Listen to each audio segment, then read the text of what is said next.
मैं बबीता सिंह आज आप लोगों को पठार के बारे में कुछ आवश्यक बातें बताने जा रही हूँ। पठार किसे कहते हैं? सबसे पहला प्रश्न है कि पठार किसे कहते हैं। पठार वह धरातल से उठा हुआ भाग है जो समुद्र तल से लगभग 600 मीटर की ऊंचाई पर पाया जाता है, जिसका ऊपरी भाग चौरस होता है, सपाट होता है और उसके किनारे पहाड़ों की तरह ढाल युक्त होते हैं। उसे हम पठार कहते हैं। पठार बनने के विभिन्न प्रकार के कारण होते हैं। पठार कैसे बनता है? सबसे पहला कारण यह है कि पठारों की उत्पत्ति कैसे हुई है। उसकी उत्पत्ति के बारे में अनेक प्रकार की बातें वर्णित की गई हैं, अनेक प्रकार की बातें सामने आ रही हैं। जैसे कि पठारों की उत्पत्ति कैसे हुई है, तो सबसे पहला कारण है कि पठारों की उत्पत्ति के बारे में। पठारों की उत्पत्ति जब ज्वालामुखी का उद्गार होता है, उस समय जो ज्वालामुखी से लावा निकलता है, उस लावा से निकले हुए मैग्मा जब एक विस्तृत एरिया पर फैल जाता है, उसका जो ऊपरी भाग होता है वह सपाट एवं चौरस हो जाता है, उससे भी पठारों की उत्पत्ति होती है। दूसरा भाग होता है कि पर्वत निर्माण की प्रक्रिया। जब कभी पर्वत निर्माण की प्रक्रिया शुरू होती है तो पर्वतों के समीप वाला जो भाग होता है वो पर्वत जितना ऊंचा तो नहीं हो पाता है, लेकिन फिर भी पर्वत जितना ऊंचा तो नहीं हो पाता है लेकिन फिर भी वो कुछ ऊंचाई तक पहुंच जाता है। लेकिन उसके शीर्ष भाग होता है, उसका नुकीला भाग होता है, वो सपाट एवं चौरस होता है, जिसे हम उसको भी हम पहाड़ कहते हैं। आप अपने आसपास विभिन्न क्षेत्रों को देखते होंगे, आप अपने आसपास विभिन्न प्रकार के क्षेत्रों को देखते होंगे जो काफ़ी विस्तृत क्षेत्र पर फैले हुए हैं, और उसका जो ऊपरी भाग होता है उसे वो सपाट होता है, उसको भी पठारों की श्रेणी में लाया जाता है। और जो भूगर्भिक हलचलें होती, कभी कभी पठार इस प्रकार से बनते हैं जब भूगर्भिक हलचलें होती हैं, उन हलचलों से जब प्लेटें होती हैं आपस में एक दूसरे से टकराती हैं, तो जब कुछ प्लेटें नीचे जाती हैं और कुछ प्लेटें उसके ऊपर जाती हैं, उससे भी पठारों का निर्माण होता है। जैसे जब प्लेटें नीचे गई और जो उसको नीचे गई और जो दूसरी प्लेट है उसके ऊपर जब पहुंच जाती है, तो एक विस्तृत क्षेत्र, प्लेट मतलब छोटा नहीं, प्लेट बहुत विस्तृत होता है, जब उसके ऊपर पहुंच जाती हैं तो एक चौरस एरिया का निर्माण होता है, जिसे पठार कहा जाता है। अब मेन बात है कि भारत का पठार।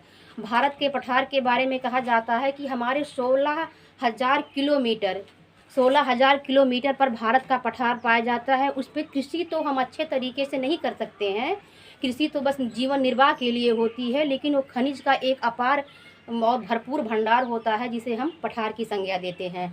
पठारों से ही विभिन्न प्रकार के खनिज, विभिन्न प्रकार के पदार्थ निकाले जाते हैं, जिससे कि एक आधुनिक युग में उसको हम एक धरोहर के रूप में जानते हैं, जिससे हम पठार कह सकते हैं। अब हम भारत के प्रमुख पठारों के बारे में बताने जा रहे हैं। जो सबसे नंबर 1 पे है बुंदेलखंड का पठार। ये बुंदेलखंड राज्य में मध्य प्रदेश की सीमा पर पड़ता है, जिसमें विभिन्न प्रकार के खनिज पाए जाते हैं। उसे हम बुंदेलखंड का पठार कहते हैं। यह सतना जिले के मध्य में फैला हुआ है, इसे हम बुंदेलखंड का पठार कहते हैं। नंबर 2 है बघेलखंड का पठार। बघेलखंड का पठार जो होता है ये भी एमपी में है, और ये सतना से लेकर कुछ और उसके विस्तृत एरिया पर फैला हुआ है, जिसे हम बघेलखंड का पठार कहते हैं। इसमें विभिन्न प्रकार के खनिज पाए जाते हैं, इसलिए ये बहुत ही महत्वपूर्ण स्थान है। दूसरा है मेघालय। उसके बाद है तीसरा मेघालय का पठार।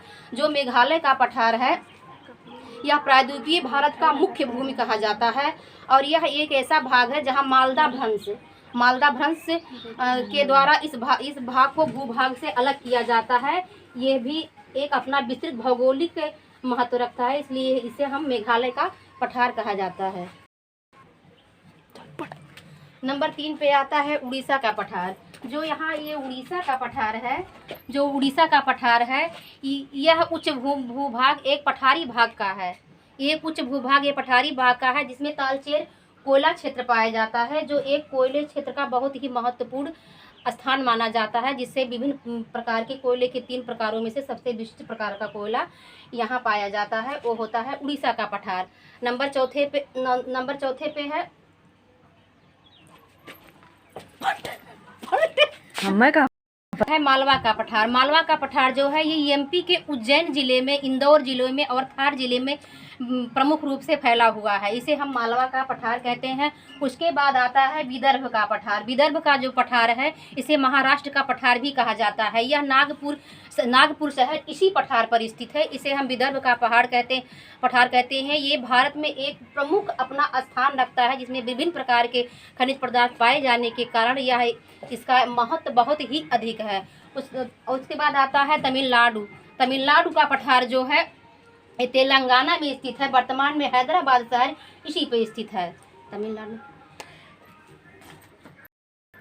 तेलंगाना का पठार जो स्थित है हैदराबाद शहर इसी पर स्थित है। और ये पठार पूरा हैदराबाद शहर में ही स्थित है, इसलिए इस पर बहुत अधिक औद्योगिक प्रयोग नहीं किया जा सकता है। उसके बाद आता है कर्नाटक का पठार। कर्नाटक का जो पठार है, कर्नाटक का पठार आपका यहाँ पे पड़ेगा। यहाँ पे कर्नाटक का जो पठार है वो दंडक पठार या कर्नाटक में स्थित होने के कारण इसमें खनिज संसाधनों की बहुत अधिक मात्रा में प्रचुरता पाई जाती है। इसमें सोने की कोलार खान जो होती है, जो सोने की प्रमुख खान है अपने यहाँ, जहाँ से सोना निकलता हो, कोलार खान इसी पर स्थित है, इसी पठार में स्थित है। उसके बाद आता है तमिलनाडु उच्च भूमि का पठार।